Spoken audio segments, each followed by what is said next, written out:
बीजापुर में समुद्री मछलियाँ सी फिश मार्ट बीजापुर में मछली खाने वाले शौकीन लोगों के लिए जैसे समुद्री मछलियों की अनेक वैरायटीज एक ही दुकान में। देर किस बात की, तावला चौक जेएम रोड बीजापुर, आज ही संपर्क करें। स्वागत है आपका बी न्यूज़ नेशन में। मैं हूं खुर्शीद आलम। अभी भी पिछले 2 दिन पहले कर्नाटक के मुख्यमंत्री बसवराज बोम्मई ने मुसलमानों को एक गिफ्ट दिया है। गिफ्ट ये है कि 4% जो आरक्षण था 2B में, उसको भी निकाल दिया है। ये एक बड़ा गिफ्ट मुसलमानों को भारतीय जनता पार्टी की सरकार ने दिया है। ये तो सब जानते हैं कि मुसलमानों और माइनॉरिटी को लेकर भारतीय जनता पार्टी में दो राय है, लेकिन आज उन्होंने ये साबित कर दिया कि मुसलमानों के साथ कितना वो प्रेम करते हैं। तो आज इसी को लेकर state minority vice president KPCC रफ़ीक टपाल सर हमारे साथ जुड़े हुए हैं। इसी पर वो अपने ख़यालात का इज़हार करेंगे। सर, मुसलमानों के लिए ये रमज़ान में एक गिफ्ट नहीं तो और क्या है?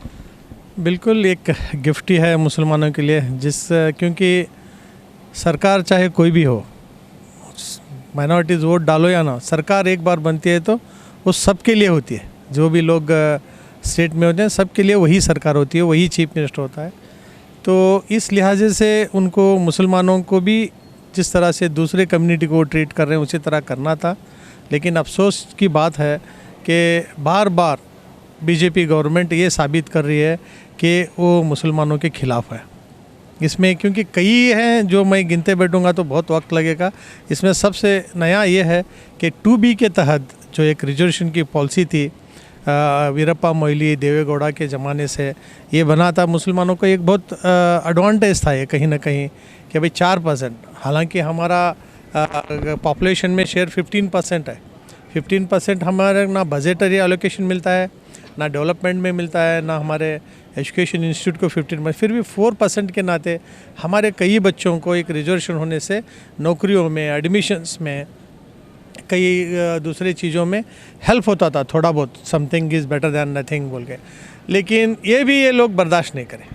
इसका सिग्नल तो अरविंद बेल्लत जो 1 बरस पहले ही बोले थे कि जब वो पंचम शैली का होराट कर रहे थे तो न्यू मुस्लिम तकदम कोडरी करो।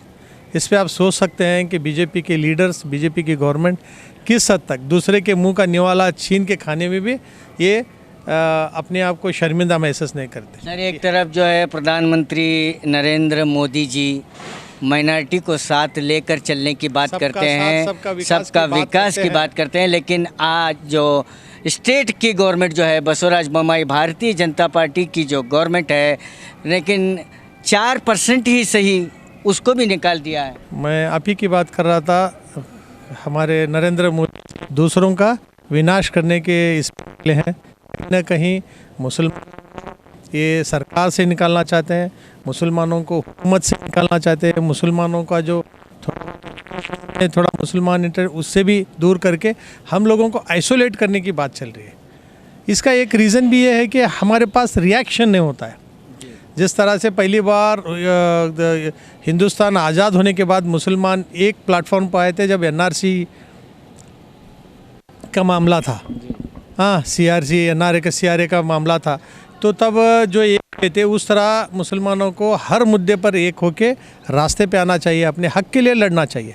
हम इस देश के लोग हैं, हमें ऑप्शन था कि हम कहीं और चले जाते थे, लेकिन हमने बाय चॉइस यहाँ हिंदुस्तान में रहे। गवर्नमेंट से हमारा ये था कि हम कहीं और जाते थे, लेकिन बाय चॉइस हम हिंदुस्तानी हैं। Sir, as a minority president आप, तो नेक्स्ट स्टेप क्या होगा? देखिए, नेक्स्ट स्टेप ऐसा है, एक बहुत बड़ा मुद्दा है। ऐसा नहीं कि लोकल मुद्दा है या बीजापुर का मुद्दा, ऐसा नहीं है, पूरे स्टेट में इसका अफेक्ट हुआ है। तो नेचुरली सभी तरफ कुछ ना कुछ हरकतें हो रही हैं। कल हमारे जो कांग्रेस के माइनॉरिटी लीडर्स हैं उन्होंने एक बहुत बड़ी मीटिंग की है इस सिलसिले में। आज वो लोग इसके बारे में एक प्रेस भी किए हैं। तो वो लोग चाहते हैं कि हमारा जो एक कॉन्स्टिट्यूशनल ये है कि एक लिमिट्स है, बाउंड्रीज़ हैं, संविधान के तहत हम जो लड़ सकते हैं वो करेंगे। हमें अननेसेसरली इलीगल वेज में हमें नहीं जाएंगे, लोगों को परेशान नहीं करेंगे, ना अपनी कौम को करेंगे ना दूसरों को करेंगे। ये हमारी जिम्मेदारी है। तो हम लोग डेफिनेटली इसके लिए चैलेंज करेंगे कोर्ट में। इसके साथ साथ गवर्नमेंट को हमारे पिटीशंस फाइल होंगे उनको अप्रोच करेंगे कि भाई हम पूछेंगे कि ऐसा कैसे हो सकता है। और दूसरी बात, जहाँ तक ये 4% है, ये 4% को सीधे सीधे उन्होंने कहा कि हम इसमें से 2% लिंगायत को दे रहे हैं। लिंगायत जो ये है रिजर्वेशन में ऐड कर रहे हैं, जो उनका 5% था 7% हो गया, और 2% हम इसको वक्कलीगा को दे रहे हैं, जिनका 4% था आज वो 6% होगा। तो कई लीडर्स, जो वक्कलीगा लीडर है, उनका top most leader DK Shiv Kumar, उन्होंने कहा कि हमें ज़रूरत नहीं है किसी के मुंह में का निवाला निकाल के हम लोगों को दे रहे। ये कहाँ तक सही है।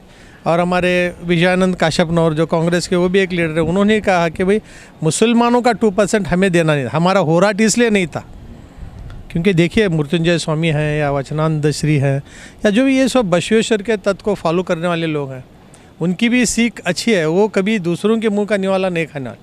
क्या जो मुख्यमंत्री हैं बसवराज बोम्मई हैं, तो वो मुसलमानों का 4% जो 2B में का आरक्षण छीन कर जो लिंगायत और वक्कलीगा को दिए हैं, तो वो क्या साबित करना चाहते हैं कि हिंदुत्व को खुश करने के लिए, हिंदुओं को खुश करने के लिए मुसलमानों के साथ नाइंसाफ़ी की गई है। देखिए बड़ी अफसोस की बात है, बसवराज बोम्मई को हम लोग कभी भी, भले ही वो BJP में थे, दल से आए थे, लेकिन उन्हें हम एक सेकुलर लीडर मानते थे कई साल। जैसे ही वो चीफ मिनिस्टर हो गए, वो मेरे ख्याल से सबसे ज़्यादा कम्युनल हो गए, क्योंकि आप येडियुरप्पा का भी टेन्योर हम लोग देखे हैं 2 बार, तो इतना उनका ये नहीं था हिंदुत्व के स्टैंड पे। लेकिन एक बसवराज बोम्मई जो उनके पिताजी थे SR बोम्मई, वो बहुत बड़े सेकुलर इससे आते थे, उनका बैकग्राउंड एक सोशलिस्ट बैकग्राउंड से आए थे, हिंदू मुसलमान एक देखते थे वो। आज बसवराज बोम्मई बड़ी जल्दी में जो भी कानून है हिजाब के केस में, वो चाहे तो बड़े आसानी से निकाल सकते थे। एक मामूली से प्रिंसिपल को अगर वो टोकते तो वो इशू वहीं पे मर जाता था, लेकिन उसे नेशनल इशू बनाना है ये लोगों ने। हाँ, बाकी सभी ऐसे हैं, लव जिहाद के बारे में कितना स्टैंड लेते हैं लोग, घर वापसी के बारे में कितना बड़ा स्टैंड, हलाल हराम के बारे में जो नॉन इश्यूज़ हैं उस पर इशू बना रहे हैं।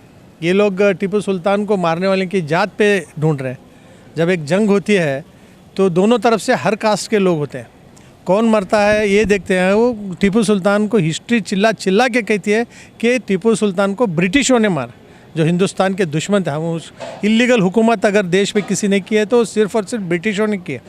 तो ये उरीगौड़ा नंजेगौड़ा कहाँ से? देखिए उरीगौड़ा नंजेगौड़ा इनका फिगमेंट ऑफ इमेजिनेशन, इनके ख्याली पात्र हैं, ख्याली लोग हैं। ऐसे कोई हिस्ट्री में ना उरीगौड़ा है ना नंजेगौड़ा है। इनको ये दिखाना था BJP को कि वक्कलीगाज टीपू सुल्तान को, इससे क्या प्रूव करना चाहते हैं। तो हमारे और वक्कलीगा के जो संबंध है ये बिगाड़ने की कोशिश। देखिए इसी में इनका फ़ायदा है। वक्कलीगा मुसलमान अपोज होंगे, लिंगायत मुसलमान अपोज होंगे, तो सामने इलेक्शन आ रहा है असेंबली का 2023 का, तो यहाँ पे इस पे आप अपना जो भुट्टा है वो भुनने का काम कर रहे हैं। इनको पावर सिर्फ और सिर्फ कम्युनल बेस पे मिला है आज तक।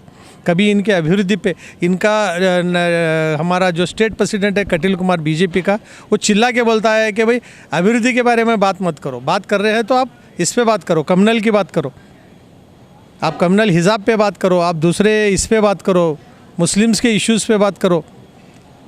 तो उस पर हम लोग जीत के आते हैं, उस पर डिस्कस करो, ओपनली बोल रहे हैं। इनके लोग चिल्ला चिल्ला के बोलते हैं कि भाई मुसलमानों को ऐसा करो वैसा करो, तो उस पर कोई केस बनता नहीं। जब हक की बात राहुल गांधी कहते हैं तो उनको कोर्ट रातों रात निकाल के उनको 2 साल की सज़ा देती है और 1 आध घंटे में पार्लियामेंट्री सेक्रेटरी उनको डिस्क्वालीफाई करता है। आप देखिए प्रज्ञा ठाकुर जो क्लियर कट एक टेररिस्ट एक्टिविटीज़ में, बम ब्लास्ट में मालेगांव में इन्वॉल्व थी, आज जो MP है देश की, उस पर कोई लागू नहीं हो रहा है। तो लोगों को समझना चाहिए किस तरह से BJP गवर्नमेंट मुसलमानों के खिलाफ एक एजेंडा खोल के बैठी है। इसके लिए सारे मुसलमान हिंदू भाई जो सेकुलर माइंडेड, क्योंकि देश में आज भी 90% 95% लोग सेकुलर माइंडेड है, बस ज़रूरत है उनको दावत देने की, उनको संगठना करने की, उनको लेकर चलने की।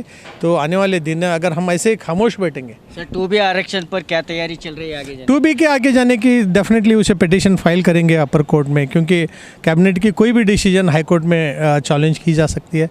तो उसे हमारे रहमान खान साहब के लीडरशिप में हम लोग उसके बारे में सोच रहे हैं। 1 आध दिन में वो फाइनल डिसीजन होगी तो आपको हम उसके बारे में बताएंगे। शुक्रिया, थैंक यू। तो ये थे रफ़ीक टपाल साहब जो स्टेट माइनॉरिटी के वाइस प्रेसिडेंट हैं और KPCC के और बीजापुर डिस्ट्रिक्ट के जो प्रचार समिति के अध्यक्ष हैं, तो उन्होंने स्पष्ट कहा है कि सरकार के ख़िलाफ़ जो आरक्षण सरकार ने बनाई है 2B में मुसलमानों को अलग किया गया है, तो इसके ख़िलाफ़ जो है वो कोर्ट में अदालत का दरवाज़ा खटखटाने की भी उन्होंने बात की है। अब देखना बाकी है कि अदालत इस पर क्या फ़ैसला करती है कि 2B में मुसलमानों को कंटिन्यू किया जाता है या बाहर रखा जाता है, अभी ये देखना बाकी है। कैमरामैन शाहबाज के साथ में Khurshid Alam, B news nation, Bijapur.